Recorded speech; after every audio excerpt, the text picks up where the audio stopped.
Aloha and welcome to the show. My name is Aina Kelly and we're back for part 2 of a discussion with Professor Williamson Chang. Aloha.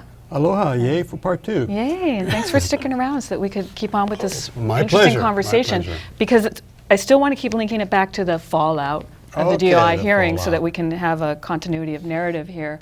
But one of the things that we were just discussing right now is that what I've been looking at here is we've been looking at 2 different papers. Well, but this is what you submitted to the DOI. Submitted to the DOI. So is it actually online yet, where people can it's get it? on the DOI's website. Okay, but it's not on any other Hawaiian website. I want to put it on the Hawaiian Kingdom blog. I'll try and do that. Please do, because it's a really well-written testimony. Thank you, we should have all borrowed this and just like submitted it with our names. Yeah, you should have. That's what the other side did. Right. They just borrowed each other's. They just had a form. They just had a form thing. So that's why so many people would. So many people just submitted the same thing. Right. So, we were talking about the land. The right? land. And one of the things that you discussed last week at that presentation, which I know is on the Kingdom Media site, and Scotty Wong actually live streamed that event. And it was also recorded, so I'm pretty sure it's online. But one of the wonderful things you were talking about was, despite where we are politically, we're not all on the same page because we don't all have the same information to make the decisions that we're making about whether or not we're for deoccupation or for remaining occupied, and then trying for some kind of pseudo recognition from the federal government, is the land. It's the land.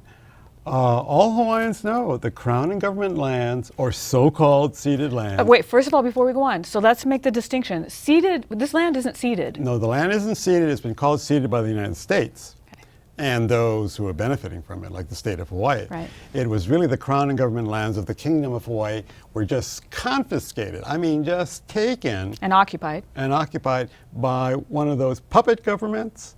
The one after the provisional government called the Republic of Hawaii just confiscated it by its constitution. So it took away the crown lands, which belonged to the monarchy, and it took away the government lands. And here's the rub.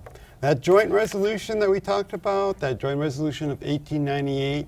That has no power. It has no power. Except hypnotic power. Hypnotic power. Wonderful hypnotic power. Had hypnotic power over me. Does 2 things. It says that the United States takes the sovereignty, which is power, like power of law, over Hawaii. And the second thing it says is it takes the Crown and government lands. And we're going to call them ceded from now on, because you ceded them to me. They were actually seized, not ceded. Right. Here's the point. Okay, there's 2 sides of a coin. There's sovereignty. They took sovereignty, and they took the Crown and government lands, called the seized lands.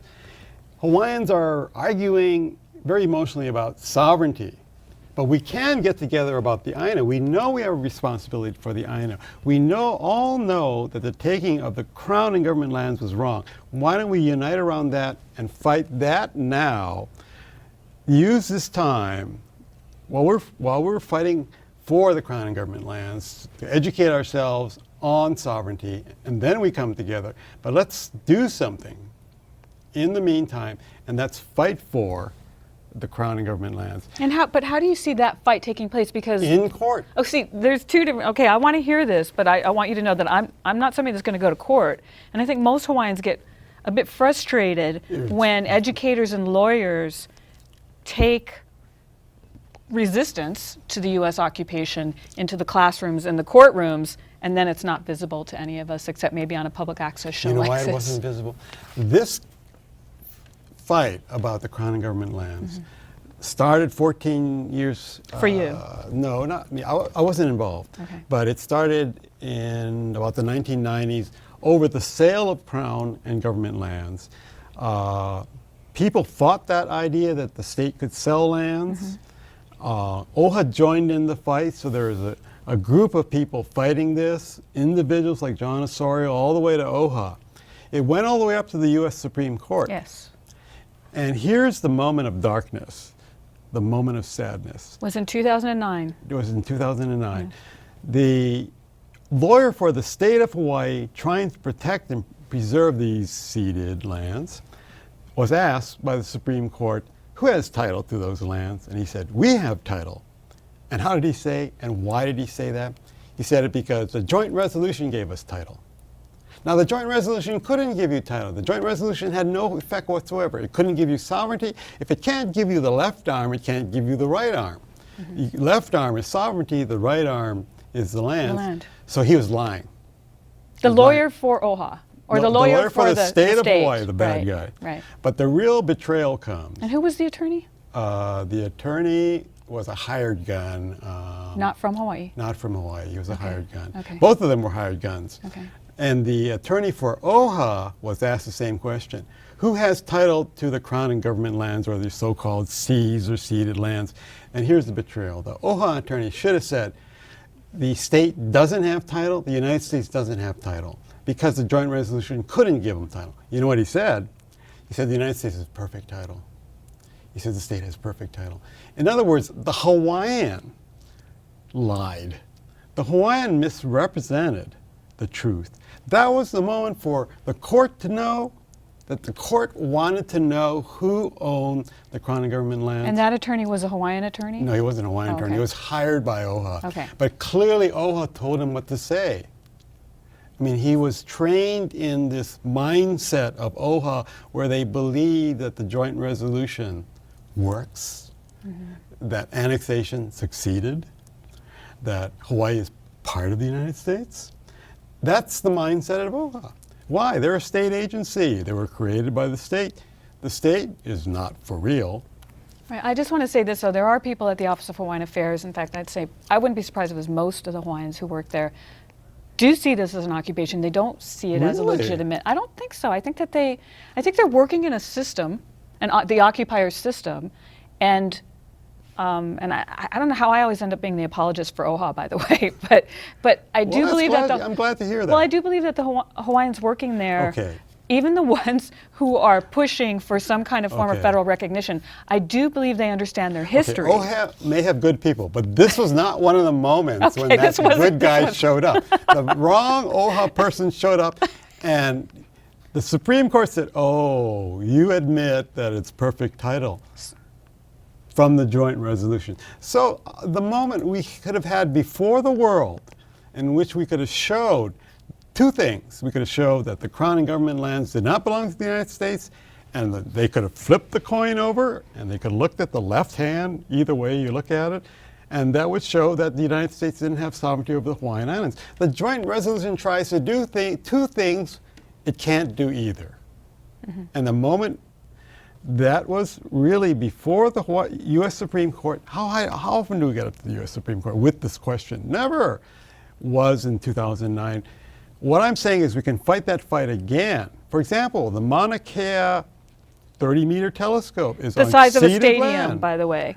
It's on Crown and government land. It's Crown on. Sorry. See, I'm going to help you. It's like therapy. I've been brainwashed. We need to help people stop using the word ceded. It's the Manchurian unceded land. candidate. I've But been brainwashed. It's the Crown and government land, Mauna But Kea. Mauna Kea is Crown and government land. So the question to the UH and the DLNR ought to be not, do you agree that this is sacred Hawaiian lands, but where did you get it? Why How do you did have get control of it? How do you have control of it? Show me the title. You know, show me the money. Right. Our slogan is hashtag show me the title. Hashtag show me the title. 1.8 million acres of land is Crown and government lands. You know what the total amount of acreage in Hawaii, the whole Hawaiian Islands is? 4 million. Half of it is ours. Crown and government land. If we got that back, you think we'd be fighting about sovereignty? No, we'd be happily dividing up the lands and using the lands and getting money from the lands. In other words, people who didn't believe that an independent nation would work would see with 1.8 million acres of land, you could do a lot and make a lot of money, enough to sustain an independent nation. So what I was saying on Tuesday night was, hey, you're fighting over this philosophical, theoretical idea of sovereignty. I know it's important, but I'm saying it's distracting from our first responsibility, which is kuleana for the Aina. What's most important in Hawaii? It's the Aina. Here's the point. The Aina never got taken. We believe the Aina got taken by the United States. That's false. Got taken over, but I think it's taken and moved somewhere. Yeah, well, It never got taken over, and it never got the United States. It did get taken over because they're occupying it illegally. That's the key. Right. Illegally. Right. Can you illegally occupy something? Sure, you could go find a home and sit there, but somebody would have the right to move you out. Right. We have the right to move out the United States. We do, and we're trying to exercise that right. And now. the moment came, and we lost that one. Why? In 2009. 2009. That moment. What I'm saying is we can do it every time there's an attempted transfer or sale or quitclaim deed. Or a telescope on Mauna Kea. Right. You can look at like Barking Sands. They needed extra land. They filed an environmental impact statement saying, oh, we own the land. Hawaiians have no rights to this land. They have no standing. They have no say. False, false, false. In other words, every day land is being used and we're not getting paid. Every day land is being taken. Every day the U.S. uses Pearl Harbor, Yes. uses Hickam, uses Shaft. There's countless trillions of dollars have been washed or laundered through Hawaii. I want to get back to this thing about Mauna Kea, though, because this is actually very timely. Because the state announced that on October 7th they're going to break ground and start their process of building this monstrosity on top of the mountain. Do you actually, as an attorney, think that that's a good place to create the argument that you're talking about? Sure, why not? Yeah. Bring an injunction. Say, stop the bulldozers, stop the backhoes. Get Hawaiians to like stop the o'o. They're just going to do the o'o ceremony. Lie down on the ground. We did that with the extension of the airport at Hilo. We had Hawaiians come out and protest. It's going to take a show of civil disobedience, of force, of emotion, of passion. Yeah, lie down, let them get arrested, and then go to court. They were arrested, why? Because they don't believe that the United States has title. Show me the title, hashtag show me the title. Everybody starts hashtagging around the world, show me the title. Okay. The United States can't show title to Hawaii. That's the key. Yeah, there's no pink slip. There's no pink slip. There's nothing from Sears. They have, you know title is important. You have a house. You got it from X. You have to have a deed. You have a deed. U.S. has no deed. If they don't have a deed, they're thieves, squatters. Well, we know that's what's going on.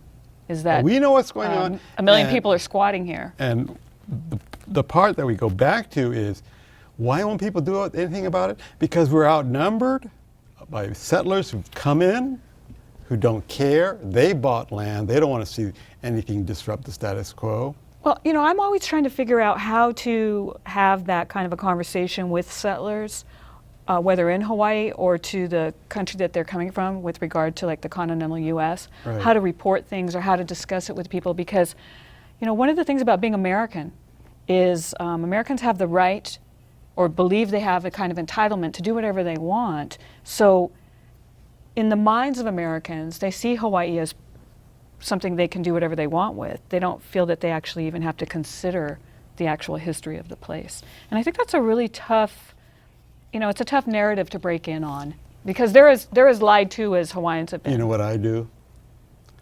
I say, there's a place called Iolani Palace. They go, yeah, I've seen it. Well, why do you think there's a palace in Hawaii? Because you guys were a kingdom. What does that mean? Oh, you were an independent country. We were an independent country once, and the United States, we still are.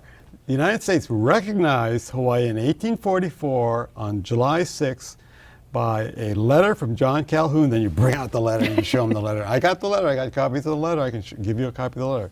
And then you ask them this: when did it change? And they go, you voted for statehood. And I said, no. Statehood is an act of Congress that only applies to territory of the United States to be admitted as a state. An act of Congress cannot bring in a foreign country. We're a foreign country. Tell me how this changed. I have one question for every tourist. Can you explain why these islands are so-called part of the United States? You show me. That's like show me the money, Right. show me the act by which Hawaii became part of the United States. One simple question you can't answer. So hashtag show me the act. Do we actually have a hashtag, Well, show me the title yet? Does anybody no, have that let's yet? invent it today. Okay, hashtag show me the title. Yeah. Hashtag show me the title. Show me the money. proof. Right. Show me the title. Right. We're doing Tom Cruise movies today. I guess so. Okay. We're channeling Tom Cruise We're and all of channeling his Tom directors. Cruise, yeah. Well, He's a Scientologist, okay. but that's okay. We can. He channels well. That's okay. We can go there. What we if do need need to. is some celebrities on our side. In other words, we got to get the message out. It's so simple. Show me the title. Well, one of the things that the panel ended on last week was this issue of education. And as I was saying to you earlier, it seems like every time there is a panel discussion, it always ends on this note of, people say, what do we do? And then everybody on the panel says, we need to get more educated. How do we, those of us who are educated, what does that mean? Am I supposed to just stand around? Go lie down on Mauna Kea. So go protest Mauna Kea. Go organize. Hawaiians should be up there on Mauna Kea Hawaiians on should be- October 7th saying, And I don't think the lawyers so. will represent you when you get charged with trespass, and the lawyers will bring up the question, do the courts of Hawaii have jurisdiction over the trespass and putting you in jail? Number two, show me the title. Hashtag show me the title. In other words, we can bring actions to challenge every dealing or use or sale or lease of Crown and government lands. Even though the U.S. Supreme Court ruled in 2009 that the state and the United States has perfect title, or they agreed. They didn't rule that So way. what did they rule? They ruled, well, we'll we send can this still ca- bring- if we can still bring send this, they sent the case back to Hawaii. Everybody settled except for one person. And That person is the golden one. the golden child. The And golden name the child golden who can child who can Jonathan sing, who can Osorio. sing and teach. He can bring And sue. He can bring it back, and we can change that fate. We're in charge of our fates. We are. That's a beautiful thing to say, by the way. Because we don't believe we are. We believe we're stuck with this situation. We're not. Here's the situation. We believed in this idea of follow the crowd to lunch. Right. Just Nobody follow read the crowd. book. Right. You know why? Because I don't want to read books. I don't want to read the law. You read the law, you see the lunch line doesn't start over there. It starts over there. In other words, it took me a long time to realize that. I followed the crowd. Well, the crowd. we were all trained to pledge allegiance to the United States. Not only that- Hawaii used to have the revelry used to be bugled for children to line up. Sure. I remember that. I mean, that was kind of creepy. They created an image. They created Hollywood here. A militaristic image. A militaristic Hollywood, yeah. In other words, this is a stage. It's a play within a play. It's a stage within a stage. We're the ones who are going to say the emperor has no clothes. And we are saying that. We are saying that. The emperor has no clothes. So you think that as the legal battles that are being played out in the international arena, as those things are taking place, as Kamana Opono Crab's letter to the Big, Secretary of very State, big, yeah. which was huge. I mean, I still feel like that's something that we should constantly bring back up because those questions were so important. And they were never acknowledged. I'm hoping that the letter gets resubmitted or something else gets submitted because Hawaiians are still, the reaction from the United States was to have the DOI hearings. That was the reaction. Was to have the DOI hearings. It was a defensive, panicking reaction. But that letter can still go out, and if they don't answer it, what does it mean? If I say, show me the title, and you stand there with your mouth open, and you don't show me the title, what does it mean? You don't have title. That's the importance of Dr. Crab's letter. He's saying, show me the money. Show me the title. Show me the act by which Hawaii prove became. jurisdiction. Yeah, and it's your burden. It's like, in other words, you got the laptop, you go into Sears and you say, fix this. And they go like, the burden's on you to show the receipt. The burden is on the one who claims something. The United States is claiming they bought Hawaii for $4,000. $4,000? Yeah, the joint resolution says, we'll pay your debts, and it was like $4,000. Ah, They never even paid it. That's even more upsetting than the joint resolution itself. We're so cheap. I mean, right? I didn't think it get uglier. $4,000. Yeah. Oh, wow. It ran up in debt. Wow, massive debt of $4,000. Are you sure it wasn't $4 million? Well, don't quote me. Okay. It was small. Okay, it wasn't very much. It wasn't very much. Yeah, okay. I will retract my $4,000 statement. But you think that, back to the present time, you think that as everything is playing out in this post-DOI hearings landscape, we know that there's still pressure to get Hawaiians to go along with Kana'i'olowalu, and what the Office of Hawaiian Affairs wants to do in about 6 months is have a nation-building AHA. There are multiple things happening, and wherever one stands on those issues, at this point, I could stand here now and then change my mind in 6 months. But in the meantime... But you agree about the Crown and Government lands and the lands of Hawaii. Absolutely. No, I'm not In other words, even if you change sides. your mind. No, even if I change my mind, it's still the Crown and Government land. Yeah. So something like Mauna Kea, which is taking place on Crown and Government lands, that's actually a really good site to draw attention to the issue of the Crown and Government lands. That could be a place to organize around, sure. So you're not going to be surprised when some young Hawaiians start dialing you up, or rather, that's how old I am, dialing you up. I mean, texting you and saying, Professor Chang, will you help us out when we try to blockade on Mauna Kea? Are you going to... Yeah, you'll help. Okay. Because that hashtag "show me the title" is actually, I think it's going to be kind of a popular saying. Somebody needs to create that one. If I had a Twitter account, just did. But I don't have a Twitter account yet, so now I feel like we've got friends in the audience who know how to use Twitter. So, just to kind of close out this issue about the DOI hearings, do you really think there was any fallout other than Hawaiians becoming more? I mean, I don't think it's fallout. If Hawaiians are becoming more enlightened about their options. I think there was immense importance to the DOI hearings. I've never seen such an organized, emotional, vivacious testimony that's almost unanimous that the United States was occupying Hawaii. That's the first time in history. The United States is scared to hold hearings here. They didn't hold any hearings except for one on the Akaka bill.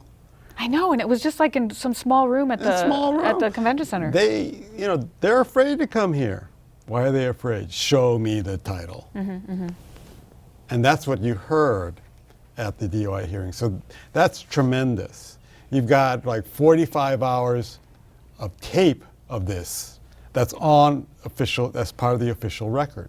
The official oral testimony of people in Hawaii was show me the title. And you don't have jurisdiction, and what are you even doing here? Now, the other side may organize and copy and go through copying machines and PDFs. And they can cut and paste. Cut and paste and send in the same testimony and get 65%. And we may get... But we don't even really have a way of verifying, because if they're sending it in, it could have been... I'm just saying, the thing about people standing up and testifying in public is you can see them and hear them. You can see them. If somebody's doing something online, so many of the names on the Kana'i'olowalu list, those people are no longer living. So we don't really have, is there a way to verify? Yes, all the written testimony is publicly available.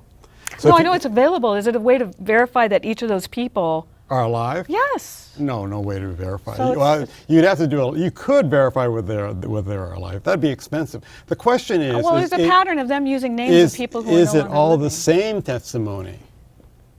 In other words, do they just copy and paste? It's so easy to do. In other words, the people against federal recognition should have done the copying and pasting. But we're not that we're not deceptive. We're not deceptive. And people were willing to come out and testify in public because they really believed strongly in what they were saying. Yeah, the emotional strength of those hearings is going to last forever. That's what the fallout of the DOI is. Even if they promulgate a rule and come back, when they come back, think about what it's going to be like. It's going to be, everybody's going to say, hashtag, show me the title. And we only had 2 minutes to speak. Right. We had 2 minutes. But it was consistent. It was consistent. It was the longest 2 minutes in history because it was almost the same position for every 2 minutes that took place. People filled those 2 minutes with individual emotion, individual tears, individual grief and sorrow. And if sometimes it was anger, it was a justified anger. So the fallout is, that is the value of it. It came after Dr. Crabb's letter. Dr. Crabb's letter was the springboard. They panicked. They held the DOI hearings. The DOI hearings went so unanimously against the DOI. I mean, the public hearings, not the written. Yeah, that, boy, it must have been tough to sit there. I don't feel sorry for them, but you know, I've never seen such a spectacle of one voice standing, only pa'a, standing steadfast. That was really, truly a turning point in Hawaiian history. What people need to also understand, though, is that with regard to certain Hawaiians who are in favor of federal recognition and able to create a paper trail, such as the testimony that people were able to submit online, they can create a paper illusion of something. Illusion. The illusion. But because America has been using illusion for a long time to hypnotize, or rather convince Hawaiians that they're American when they're actually not. So that's something that I think we can't take for granted, that certain entities are well funded and can make something look like something that it is not. And those of us who are trying to create the narrative for the other side to represent the actual history and the actual present emotional but informed position of Hawaiians is very different. You're right. You're right. They have the U.S. behind them, and the U.S. is the 900-pound gorilla in the world. In the world. It's going to go into Iraq, bomb Syria. Yes. It can do all those things. But one day, the truth will prevail. They'll have to come and face it. They'll have to come and face it, and they will lose. Okay. In other words, the answer to those people who say, like, you know, what's the point, Keala? You know, we've been here for 120 years. And that answer has to come in the next 5 seconds. The answer is, the truth will always prevail. Okay. On that note, we're going to have to say a hui ho. Okay, and hui ho. Mahalo nui for coming on the show and being here twice. Oh, yeah. Well, it's fun. Aloha. See you next time.